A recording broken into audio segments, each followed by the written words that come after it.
Hey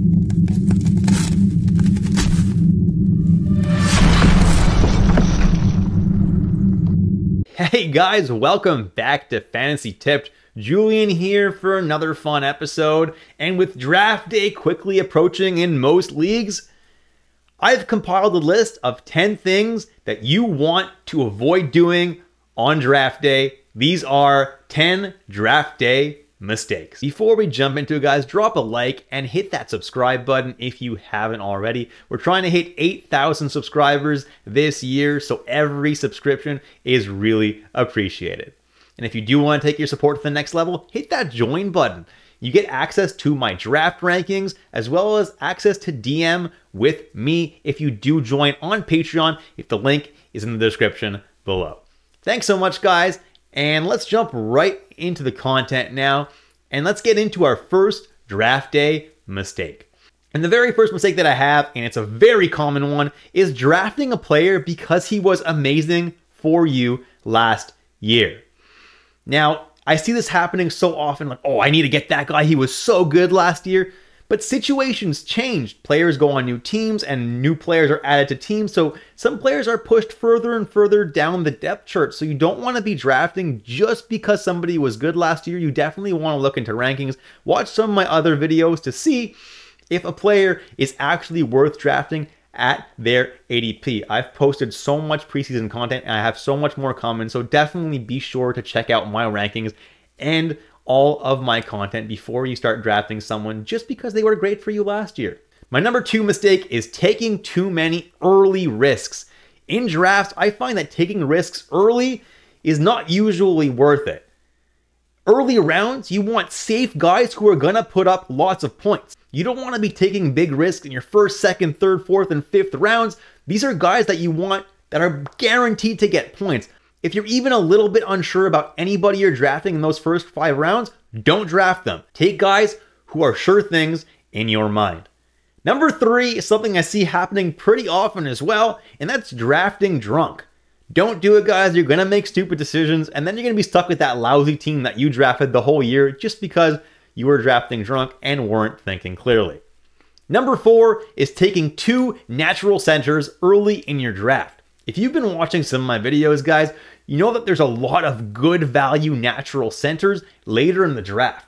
Guys like Kadri or Tavares or even Scheifele are going super late in drafts, like 100 plus. If you take 2 natural centers early in your draft, you're not going to want to take a third one a little bit later because you've already got those positions filled. So definitely keep that in mind when you're drafting early on.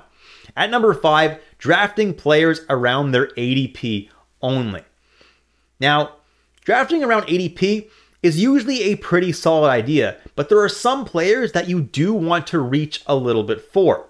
I have outlined them in a lot of my other videos in this channel, so definitely be sure to check out those videos, like my late round draft steals video or my league winners video. My number 6 mistake is not understanding your league rules. Before you draft, guys, go into your league settings. Read through your league rules. Do you have hits in your league? Do you have some weird categories like penalty minutes or face-off wins? If so, you're going to want to adapt your strategy to these things. If you're in a categories league and you're not used to a categories league having face-off wins, it's something that you're going to want to think about. Maybe drafting centers a little bit earlier might be the way to go in that case. Number 7 mistake is drafting players just to make a cool team name. And my signature is, I knew you were Trouba, but you're not going to see me drafting Jacob Trouba just to make a cool team name. If he falls to me in the draft, fine. I'm not going to be reaching for him to make a cool team name. That is for sure. Don't do it. It's not worth it. My number 8 mistake is not checking on injuries. I actually just released an injury report video, so you can check that out right up there so you can see who's injured and who isn't. And that's going to make sure that you draft guys that are actually healthy. And if you're drafting someone who's not healthy, you know his status. At number 9, it's stacking too many players from one team. That could be a big mistake. Let's say you have Marner, Tavares, and Morgan Rielly all from the Toronto Maple Leafs. Now, they're all great players and are going to have a really good fantasy season. But what happens if the Leafs go cold for a bit? Well, your good team is going to be struggling, so I suggest that you diversify quite a bit. 3 players from one team is not so bad, but definitely not more than 3 from the same team. And finally, my last mistake is not taking risks later in your draft. Yes, I don't recommend taking risks early in the draft, but because you've already got a solid core because you didn't take any risks, later in your draft you can take more high-risk guys, and they're not really that high risk because it's so late in your draft, so shoot for the moon and hope that 1 or 2 of them hit. And that's it for this video, guys. Did you like those tips? If you did, drop a like and hit that subscribe button if you haven't already. Hit that join button if you do want to take that support to the next level. And I'll catch you in the next episode of Fantasy Tipped.